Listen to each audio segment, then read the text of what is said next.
Sabe por que a Cleandonto é líder em atendimentos odontológicos? Porque você leva a sério cuidar do seu sorriso.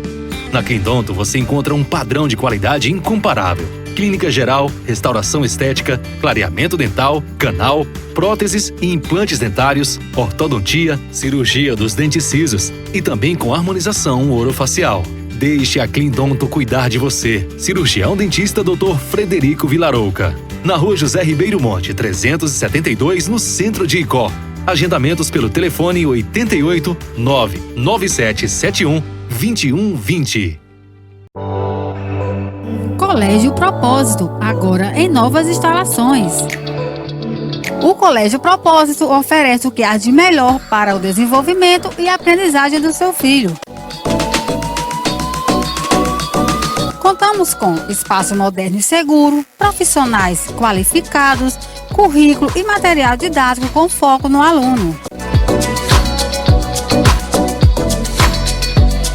Estamos localizados na Avenida Manuel Neto, 371, Centro, Icó, Ceará. Entre em contato conosco pelo WhatsApp 88996223086. Colégio Propósito, um novo jeito de aprender.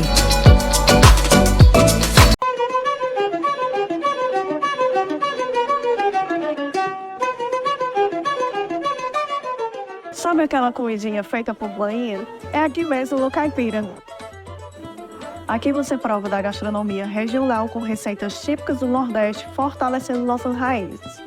Temos um ambiente climatizado com capacidade para 40 pessoas, onde pode ser realizado comemorações e reuniões corporativas. No nosso salão principal, temos espaço para mais de 100 pessoas, um ambiente agradável, arejado, ideal para receber você e a família. Como diferencial, oferecemos um espaço ao ar livre, onde as crianças podem brincar, tendo contato com a natureza.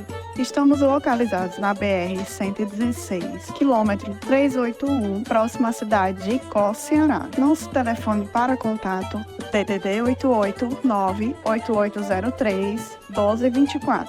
Venha viver com a gente essa experiência gastronômica. Sindipreme, Sindicato dos Professores da Rede de Ensino Público Municipal de Icó.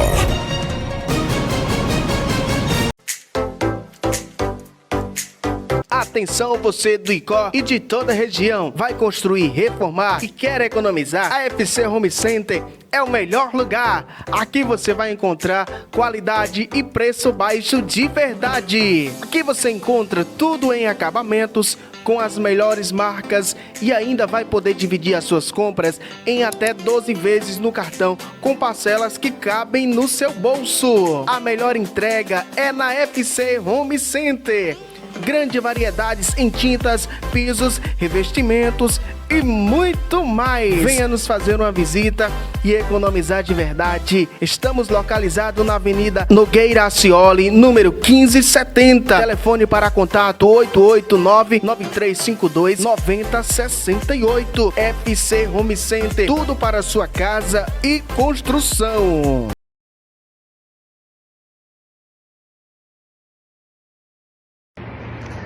Temos recebido várias mensagens com relação às nossas cirurgias e exames. Condições especiais para cirurgias de catarata, glaucoma, pterígio e calagem em até 10 vezes. E para exames, mapeamento de retina, topografia de córnea, retinografia em até 6 vezes. Dando acessibilidade, aos pacientes que nos procuram e condições especiais nesse final de ano. Então nos procure, estamos à disposição. Já temos cirurgias marcadas nesse mês de novembro, já iremos iniciar nossas cirurgias e aguardamos vocês por aqui.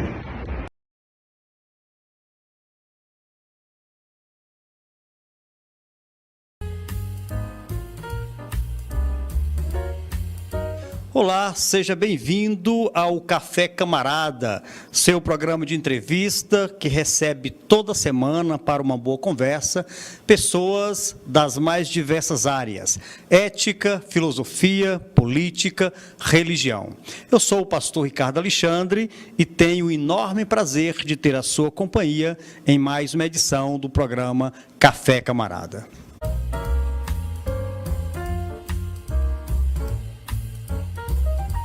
a você que nos acompanha pela TV Princesa do Vale, pela TV Sul Cariri, TV Diário do Sertão e também por nosso canal no YouTube. Você ainda pode acessar as nossas redes sociais através do QR Code que está na tela. Nesta edição do Café Camarada, apresentaremos um documentário produzido pelo Seminário Batista do Cariri com o título Marcas do Tempo. Esse documentário apresenta vários testemunhos de como pessoas enfrentaram tempestades devastadoras e foram vitoriosas. O apresentador deste documentário é o pastor Ricardo Leite. Confira. Olá, tudo bem? Nós queremos dar as boas-vindas a vocês ao Marcas no Tempo. Este é um documentário produzido pelo Seminário Batista do Cariri, uma instituição com 75 anos de experiência na educação teológica brasileira e que sua história, entre nossas igrejas, inclusive, dispensa qualquer apresentação. Este documentário foi feito com um propósito, com o objetivo de auxiliar mulheres a lidar com as várias crises, com várias situações difíceis, com momentos complicados de suas vidas. Nós reunimos algumas irmãs, algumas mulheres, servas do Senhor, para compartilhar de forma testemunhal como Deus atuou em suas vidas nos diversos momentos de crise por elas enfrentados. Nós queremos encorajar você, também desafiar você a perceber que mesmo nos momentos difíceis, mesmo naqueles momentos onde nós pensamos que estamos sozinhos, desamparados, Deus está conosco. Neste preciso momento das dificuldades, dos problemas, que toda a nossa teologia, todas aquelas lições que nós aprendemos na escola bíblica dominical, todos os ensinamentos que ouvimos do púlpito, são nestes momentos de dificuldade que estas verdades se tornam cruciais e precisam ser vivenciadas, precisam estar presentes em nossos corações.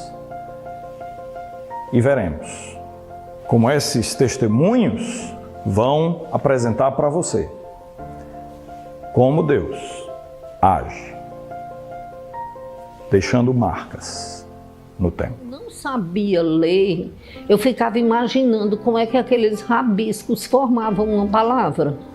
E quando eu aprendi a decifrar as palavras, eu ficava imaginando o significado que eu não conhecesse.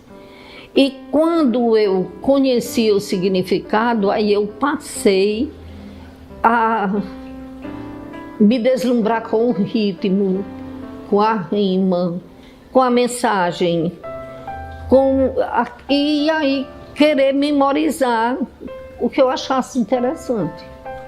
Foi quando, na minha pré-adolescência, digamos assim, eu decorei o primeiro poema da minha vida. Eu tinha mania de decorar poemas, eu achava bonito, pronto, eu memorizava o poema que eu quisesse. Acho que eu gastei muito da minha memória fazendo isso. Mas o primeiro poema que eu gravei foi um poema ingênuo do livro As Primaveras de Casimiro de Abreu. O nome do poema é Deus. E é bem curtinho, ele diz assim: eu me lembro, era pequeno e brincava na praia e o mar bramia e erguendo o dorso altivo sacudia a branca espuma para um céu sereno. E eu disse à minha mãe neste momento: que dura orquestra, que furou insano, que pode haver maior que o oceano, que seja mais forte que o vento. Minha mãe a sorriu, olhou para os céus e respondeu: um ser que nós não vemos. É maior que o mar que nós tememos e mais forte que o tufão, meu filho. É Deus. Então, eu aprendi pela curiosidade das palavras. Bramia, oceano, o mar bramia. Eu me lembro que, como eu morava no interior, muito afastada, nunca tinha visto o mar, perguntei ao meu pai: pai, como é o mar? Ele disse: é um açude que a gente não vê o fim. E aí eu fiquei pensando como era um açude que a gente não via o fim.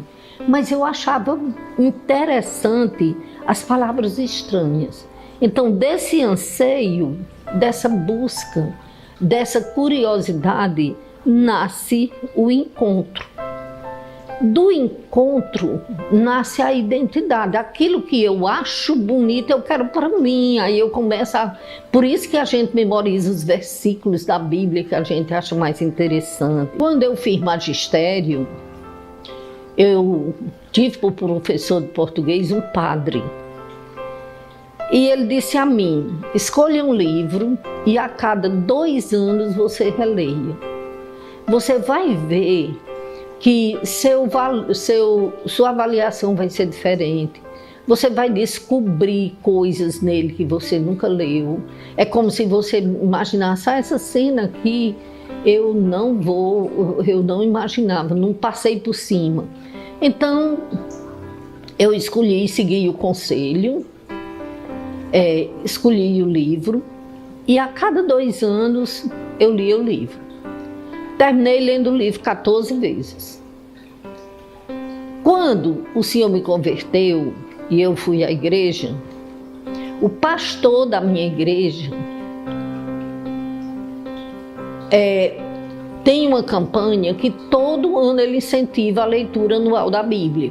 Aí eu eu suspendi a leitura do livro, que eu já tinha feito 14 vezes. Eu disse, só quando eu completar 14 leituras da Bíblia é que eu vou começar a ler, porque eu quero que o livro que eu tenho lido mais tenha sido a Bíblia. Aí passei a entrar nessa campanha anual de ler a Bíblia, todo ano.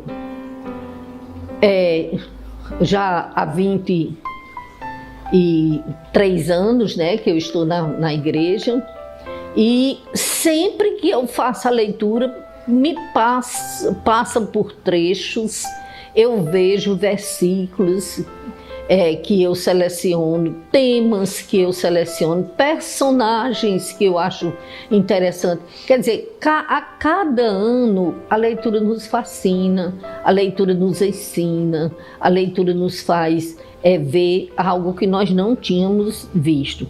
Isso acontece, a gente faz uma avaliação de que tanto o primeiro conselho quanto o segundo foram benéficos.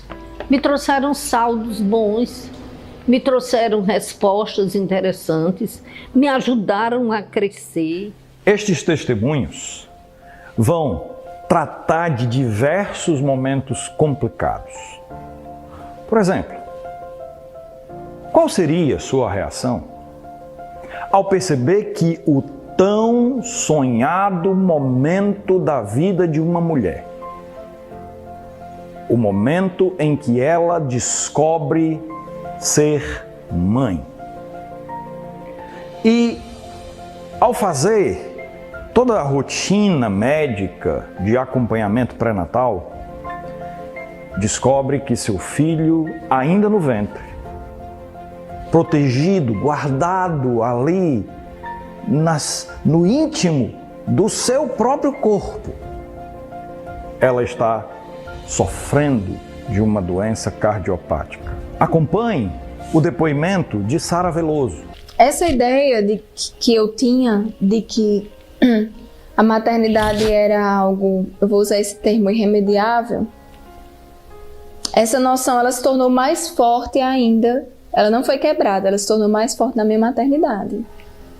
Porque eu descobri, aos 5 meses de gestação, que o meu filho tinha uma cardiopatia e ele ia precisar de uma cirurgia logo ao nascer.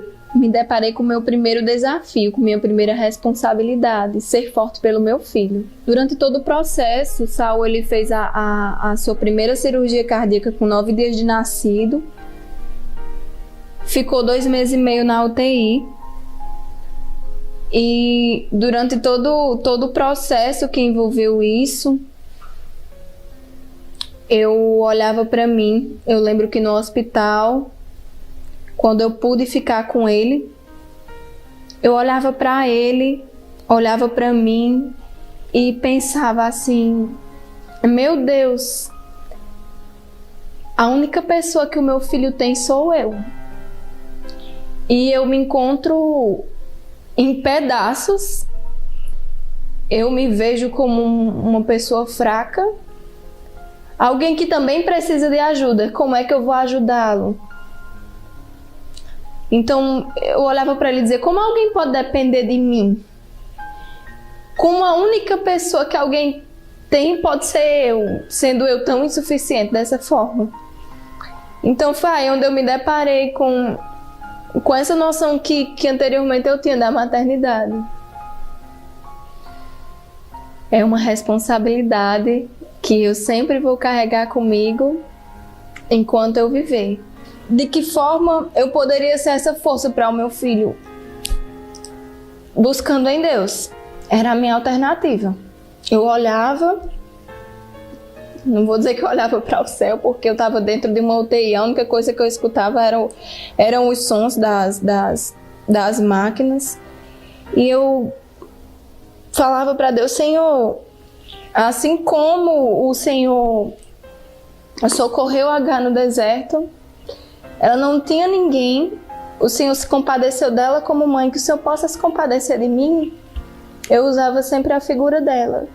E eu sabia que Deus me via. Eu lembro que na passagem bíblica, Agar se refere a Deus como aquele que a vê. Ela estava no deserto com o filho, mas tinha alguém que via ela. Então, ali eu sabia que Deus me via. E como eu falei, eu acho que a maternidade me fez experienciar pela primeira vez a sensação de abandono. E eu falava isso para Deus: Senhor, eu não creio que eu estou abandonada, mas é assim que eu me sinto. Eu me sinto... Eu não queria que o Senhor só observasse o meu sofrimento. Eu queria que o Senhor estivesse comigo no meu sofrimento. E por vezes foi extremamente difícil. Eu não vou trazer aqui um testemunho de alguém que em meio ao sofrimento esteve adorando a Deus, cantando louvores ao Senhor. Eu acho que minha postura durante a maior parte do processo foi o silêncio. Eu permaneci boa parte em silêncio e eu perguntava para Deus o que era que Ele queria de mim. Você encontrará também, nestes depoimentos, testemunhos como o da irmã Fátima Araújo. A questão com essa irmã não foi uma doença no seu filho, mas foi como lidar com a experiência de descobrir que seu filho, de repente, não vai ser talvez aquele profissional, aquele médico, aquele advogado, aquele engenheiro que a família talvez um dia sonhou. Descobrir que, de repente, seu filho tem na cabeça e no coração o desafio de lidar com o chamado do Senhor para o ministério. Como lidar com a situação quando os nossos filhos, de uma certa forma, frustram os ideais, as expectativas dos pais por escolher algo que estaria completamente fora das nossas escolhas para eles? Sou o tipo de pessoa que eu puxo muito pelos filhos, ou melhor, puxava, né? Que agora cada um segue seus passos, né? Então, quando eu percebia que eles queriam alguma coisa, eu incentivava ao máximo. Claro que a decisão dele não foi muito boa para mim, né? A princípio foi aquele choque. Eu disse: meu Deus, o que vai ser? E aí me dá aquele nervosismo de saber que ele ia entrar em um ministério que praticamente para nós era desconhecido, porque a nossa conversão foi em 2004. Quando ele chegou com essa decisão foi em 2007, ou seja, tinha pouco mais de 2 anos, né, que a gente tinha sido convertido. Então, foi aquele choque. Então, as coisas ainda não eram tão claras na minha mente em relação à Bíblia, né? Em relação ao ministério pastoral. Tinha muita coisa que eu desconhecia. Algumas coisas eu conhecia, mas outras eu não conhecia, né? Então, assim, veio aquele choque, veio aquele medo de saber o que ele ia enfrentar no futuro. Outra coisa que nós que somos humanos, a gente pensa, né? Como vai ser o sustento dele? Que é incrível, como a pessoa pensa muito nisso, né? Então, isso pesou um pouco, não vou negar não, isso pesou um pouquinho. Eu ainda tentei persuadi-lo, antes mesmo dele ter esse chamado, dele chegar pra gente e dizer que queria realmente ser pastor, ele ainda tentou fazer um vestibular para direito. Claro que incentivado por mim, né? Porque quando ele terminou o ensino médio, ele ficou naquela de não saber o que queria, né? De que profissão iria seguir. Então, eu via na área de direito uma opção, né? Então eu incentivei ele a fazer, tanto que ele fez, mas não passou. Depois ele sentiu interesse de fazer automação industrial. Também não deu certo. É como assim, como se as portas estivessem se fechando, né? Para o que ele queria, ou seja, para a vida profissional dele, no caso, né? Então, isso, assim, eu ficava com medo, porque ele, como sendo homem, um dia eu sabia que ele iria casar, né? Iria querer sustentar a sua família, mas como? Se não estava conseguindo um emprego, não estava conseguindo uma formação, né? Então isso me preocupou um pouco. Mas ao mesmo tempo, quando ele chegou para a gente e disse que queria ser pastor, aí eu disse: Igor, por que pastor?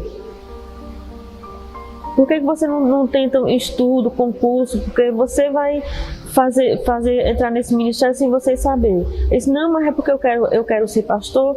E, enfim, nós não conseguimos persuadir. O pai dele ficou meio assustado, assim, não disse nada, também não criticou, né? Não tentou fazer ele mudar de opinião. Mas eu ainda fiquei com uma pulguinha atrás da orelha, né? Que a gente como mãe, a gente se preocupa. O pai dele faleceu em 2015. Uma coisa que me chamou muita atenção foi ele. Isso até me emociona, porque ele celebrou o culto fúnebre do pai, aqui na igreja. A igreja lotada de gente, porque ele era bem conhecido, né? Ele celebrou o culto. E eu fiquei admirada, né? Pelo que Deus fez na vida dele. Então aquilo ali mexeu muito comigo, né, naquele período. E, enfim, Deus realmente abriu a porta para o que ele queria, né? Que o sonho dele, que na realidade não era um sonho dele, é um sonho de Deus, que colocou no coração dele, né? E se de repente a questão na sua vida não seja um problema de saúde do filho ou as escolhas de seus filhos? Se de repente o seu problema é com a sua escolha quanto a alguém para casar, e de repente você descobre que a pessoa cuja seu coração despertou interesse para casar é alguém que tem a vocação para ser um pastor ou um missionário. Como pesar isso? Como tomar uma decisão que pode ser algo, evidentemente, de grande valor diante do Senhor, porque quem almeja o episcopado, excelente obra almeja, mas ser também sinônimo da escolha de uma vida um tanto quanto marcada por pressões, por lutas, por desafios que são vinculados ao ministério. Nós escutaremos o depoimento da irmã Juliana Bastos, que fala como foi a sua experiência em relação à escolha do seu marido. Muitas histórias que eu ouço são sobre mulheres que estavam casadas, tiveram esse contato com o possível ministério quando seus maridos, já casados de pouco tempo, chegaram e disseram: Deus está me chamando para o ministério, sendo que eles já tinham uma outra vida que talvez não tivesse nada a ver. Então, é bem interessante, porque comigo foi bem diferente. Morávamos em São Paulo, éramos da mesma igreja, e o meu esposo já tinha ido para um seminário Palavra da Vida. E aí, era solteiro, né? Eu também era solteira e tal. E nesse tempo em que ele estava no seminário, eu estava na igreja, não conhecia muito bem, conhecia bem a família dele. E Deus estava trabalhando comigo com relação ao ministério, né? Mas eu não sabia como ainda. Então eu estava conversando com o meu pastor, dizendo que tinha um desejo, era muito ativa na igreja, participava de todos os eventos que eu podia estar. Liderei, comecei mais ou menos com 16 anos, dando aulas na escola dominical. E o interesse foi crescendo até que eu fui fazer parte de treinamento de professores. E desse treinamento eu comecei a treinar pessoas. Fiz parte do Clube Oance, comecei como orientadora, né, nas primeiras classes e cheguei a capitã do Clube Oance, dirigindo aquela estrutura toda. Não é? Muito interesse em trabalho com mulheres, com crianças principalmente, tem sido esse o meu trabalho, né, durante os anos. E aí me interessei pelo ministério. Muito interessante. Quando ele voltou do seminário, ele veio querendo se envolver, né? Que até então ele tinha outro trabalho, querendo realmente ser pastor. E desde a infância ele já demonstrava isso para a família dele, então foi bem interessante. E aí, eu orando a Deus, eu estava com 18 anos, mais ou menos, nessa época, e orando: Senhor, eu tenho 18 anos e eu gostaria de me casar. E não tinha namorado anterior, né? Nunca tinha namorado. Mas eu tenho desejo de ir para o seminário, eu quero me preparar para poder trabalhar numa igreja, ou sei lá onde o Senhor me colocasse. Aí, é engraçado. Ele chegou e começou, né, a orar também por isso, né? E queria uma moça que tivesse interesse no ministério. Então, os dias foram passando e ele me descobriu de repente, né, na igreja. Conhecia minha irmã, conversava com a minha irmã e tudo, mas não comigo. E aí, ele foi lá olhar quando o pastor, ele desafiava os irmãos a fazer a leitura anual da Bíblia, né? Aí ele foi lá e olhou meu nome. Não é porque ele me escolheu por causa da leitura bíblica, não. Acho que ele já estava, né, com interesse aí. E então ele me viu e eu estava lá participando do desafio de leitura bíblica anual e tal, e começou a se aproximar e tudo. Nós ficamos, né, encurtando a história. Nós conversamos durante 6 meses.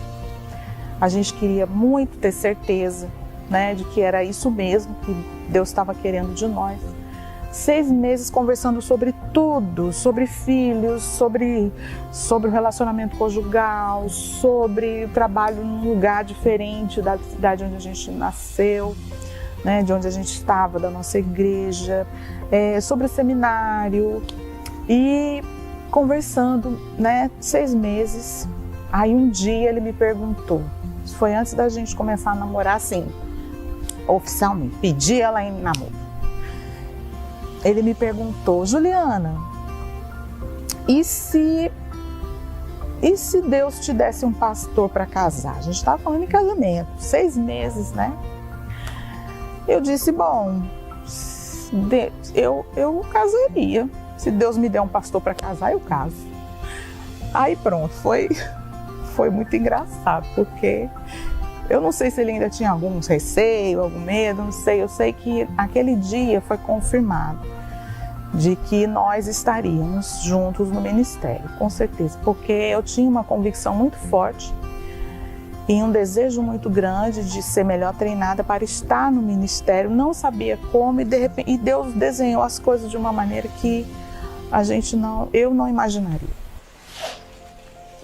Um outro depoimento que certamente chamará a sua atenção é o depoimento da missionária Jeanette McClanahan.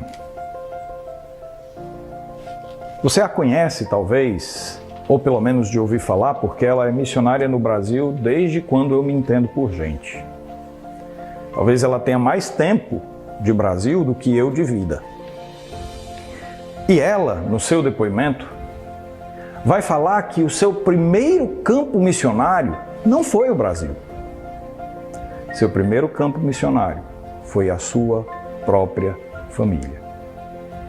E ela vai apresentar neste depoimento como, dentro de todo o processo de falar do Evangelho para sua família, especialmente para seus pais, ela orava pela salvação deles. E por mais ou menos 20 anos, ela continuou orando, confiando na graça do Senhor para a salvação de seus familiares, para alcançar um dia o grande e precioso momento quando veria seu pai entregar-se ao Evangelho. Sempre é interessante para saber como é que uma pessoa sabe que é a vontade de Deus de ser missionário. Eu fui o primeiro em minha casa para ser crente. Então, meu primeiro campo missionário era minha família. Levei meus 2 irmãos para a igreja. Eles também aceitaram Cristo mais tarde, minha mãe. Então, orei 20 anos para meu pai. E, finalmente, ele também aceitou Cristo. Hoje em dia, todos estão no céu. E um dia eu espero de ver eles lá. Que boa esperança nós temos. Agradeço a Deus para minha igreja, que foi uma igreja com uma visão muito missionária.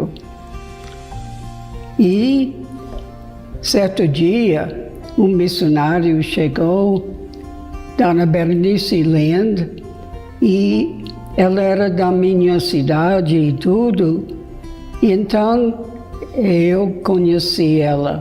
Quando ela voltou, eu comecei a escrever para ela. Então, na próxima vez, quando ela voltou para Estados Unidos, ela não sabia como é de dirigir. E meu pastor disse, já tem uma motorista boa, é Jeanette. E você pode imaginar, eu fui para ela com todas as igrejas. Quantas vezes eu ouvi sobre as coisas de Juazeiro do Norte, as escolas lá e as necessidades. Assim, quando ela voltou para o Brasil, ela me pediu, ora para alguém de chegar para me ajudar. Eu disse sim. E para muito tempo eu disse, Senhor, orando, Senhor, manda alguém para ajudar no trabalho no Brasil.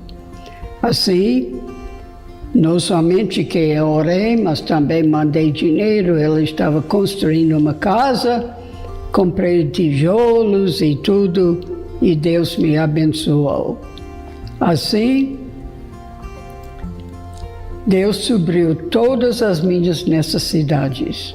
Eu fui para o seminário perto da minha casa, trabalhei os 4 anos, meu pai disse, eu não posso ajudar.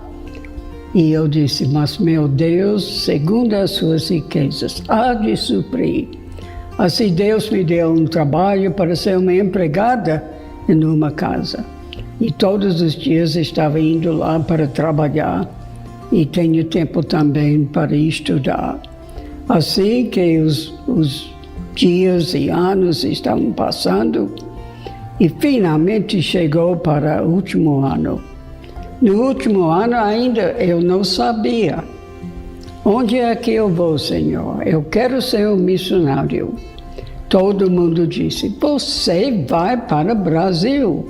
Você só fala sobre o Brasil.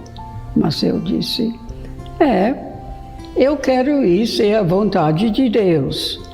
Mas este não é bastante, só eu quero, eu preciso de saber que é Deus, a vontade de Deus. Assim, um dia, bem cedo pela manhã, eu estava lendo no Velho Testamento, no livro de 1 Crônicas. 1 Crônicas 16, 24 e 25. E assim, Deus falou comigo através deste versículo, que disse, anunciai entre as nações as suas maravilhas, porque Deus é grande. E aquela frase, Deus é grande, Deus é grandíssimo. Eu sabia o que Deus tinha feito para a minha família, também na minha vida, me dando a vida eterna e tudo. Então, com fé bem simples, eu ajoelhei ao lado da minha cama e eu disse, eis-me aqui, Senhor. Eu estou pronto para ir para o Brasil. Estes são só alguns exemplos de depoimentos que você terá no Marcas do Tempo. Eu aprendi a lidar com as emoções que eu sinto de vez em quando. Agora, uma coisa que eu me lembro, especialmente quando a saudade era forte no início, que eu falei com Deus e eu falei que eu vou sentir as emoções, eu vou sentir tudo que está passando, mas eu não vou deixar as minhas emoções controlarem minha vida. Então, eu passei aqueles tempos que eu precisava chorando. Eu passei o tempo pensando no que eu ia fazer ou não fazer. Eu passei por aquelas emoções, às vezes muito fortes. Eu me deixei a sentir as emoções, mas eu nunca deixei as emoções me controlar. Deu tempo de chorar, é por isso que Eclesiastes diz que tem tempo de chorar. E eu gostaria de encorajar pessoas que estão ajudando pessoas que estão passando por essa fase de luto, especialmente de imediato, que não é tempo de dizer que é para se conformar, porque a pessoa nunca vai se conformar com a morte de outra pessoa, mas a pessoa vai aprender a lidar com a morte e a saudade. Ele que perguntou, você está sabendo? Aí eu disse, que nosso filho está morrendo? Aí ele disse, então, nós fomos para UTI. E é interessante que era antes de meia-noite, a doutora já disse que ele estava morrendo, né? E 6 horas da manhã ele ainda estava vivo. E nós ficamos lá muito tempo também, chorando. Eu lembro bem que o chão da incubadora ficou todo molhado de lágrimas. De repente, meu esposo começou a orar, em voz alta. E ele disse, eu lembro bem na oração, ele disse, Senhor, Samuel é teu. Nós já tínhamos escolhido o nome. Seria Jonatas ou Samuel. Mas quando nasceu, ficamos com Samuel. Que a resposta era, que significa Deus me ouviu. E ele entregou Samuel a Deus. Senhor, Samuel é teu. Se tu quiser, podes levá-lo, porque ele é teu. Mas se permitires, se for da tua vontade, permitires, deixa ele ficar com a gente, que nós prometemos criá-lo nos teus santos caminhos, fazer dele um servo teu. E um dia ele estava indo para a igreja, ele me entregou um bilhete. Ele disse, mãe, só leia depois que eu sair. Aí ele foi embora para a igreja e eu abri. E quando eu abri, estava escrito, mãe, Deus já fez muito por mim. agora está na hora de eu fazer por ele. Fazendo menção à frase que ele ouviu do pai, né, da Sheila. E eu olhei assim, comecei a chorar. Será que é o que eu estou entendendo? Então, quando ele voltou, eu perguntei, filha, é isso mesmo? Ele disse, é, mãe.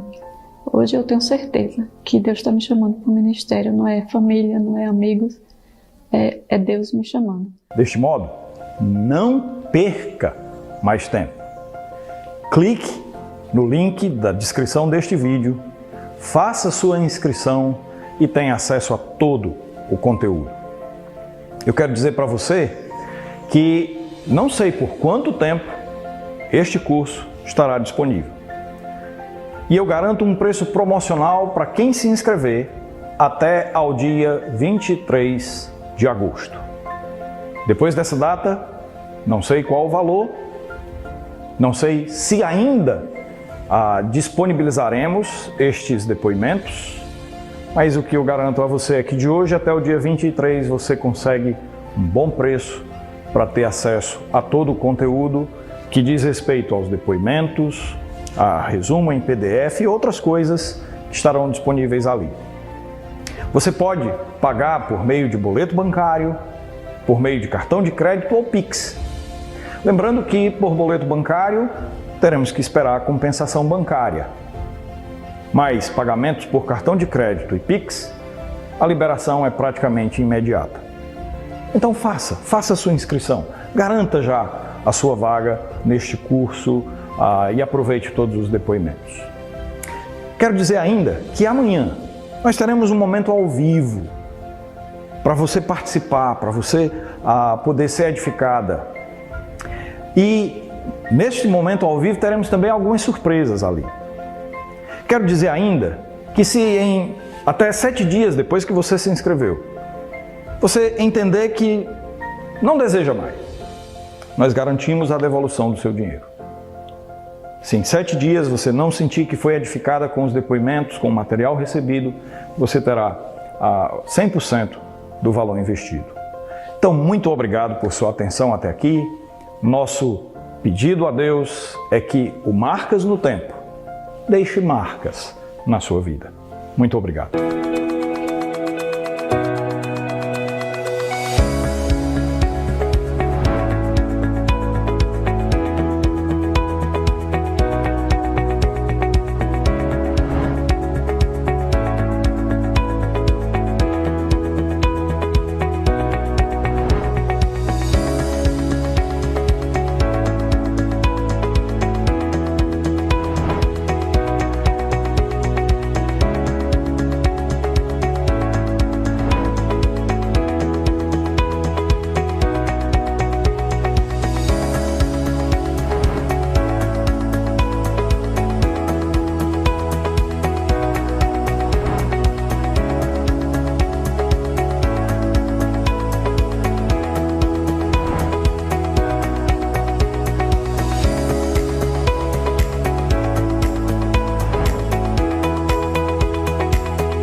Chegamos ao fim de mais uma edição do programa Café Camarada e desejamos que este documentário, Marcas do Tempo, venha trazer reflexões para a sua vida e também como Deus, Ele o auxilia em momentos de perda, dor, sofrimento e grandes agruras. Que você encontre em Deus todo o consolo que precisa ao passar por diversas diversidades.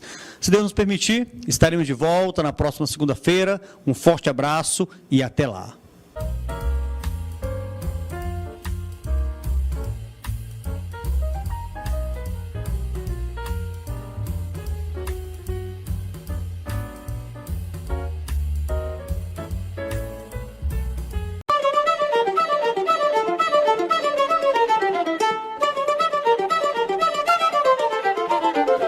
Sabe aquela comidinha feita por banheiro? É aqui mesmo no Caipira. Aqui você prova da gastronomia regional com receitas típicas do Nordeste, fortalecendo nossas raízes.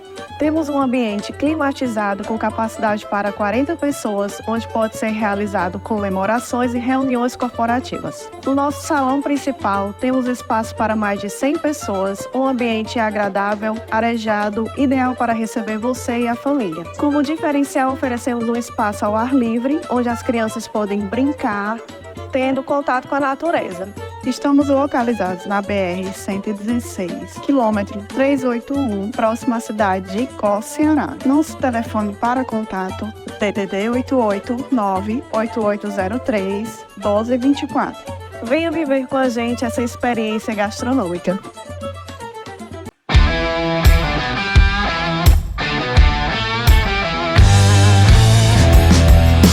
Aqui na Só Peças você vai encontrar as melhores peças para a sua bike, moto e seu automóvel.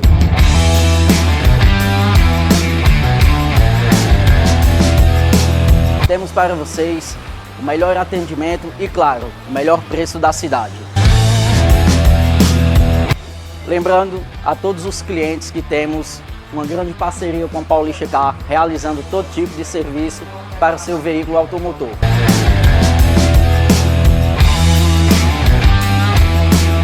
Estamos localizados na Avenida Prefeito Anísio Pequeno Sampaio, centro, número 114, próximo à ponte do Rio Salgado.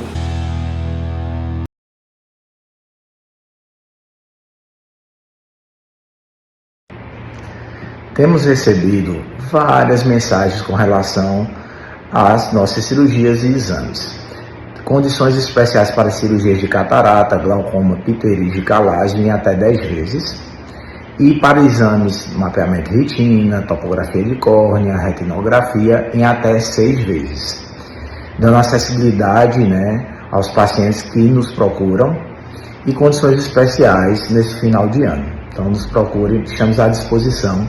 Já temos cirurgias marcadas nesse mês de novembro, já iremos iniciar nossas cirurgias e aguardamos vocês por aqui.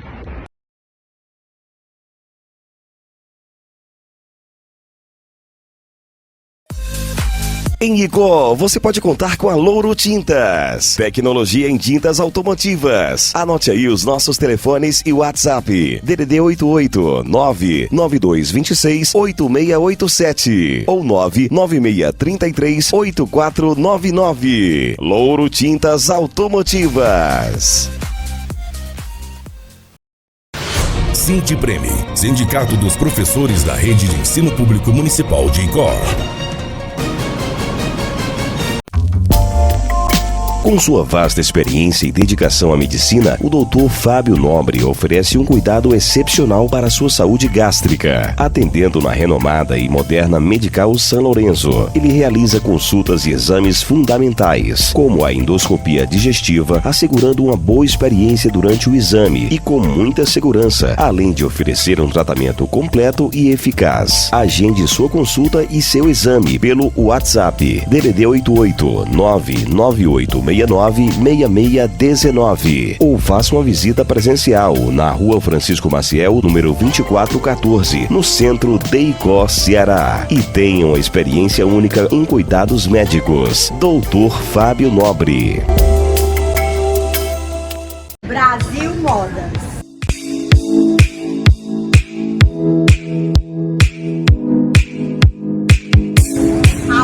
Com variedade e um preço que cabe no seu bolso. Contamos com moda feminina, moda masculina, moda infantil, cama, mesa e banco.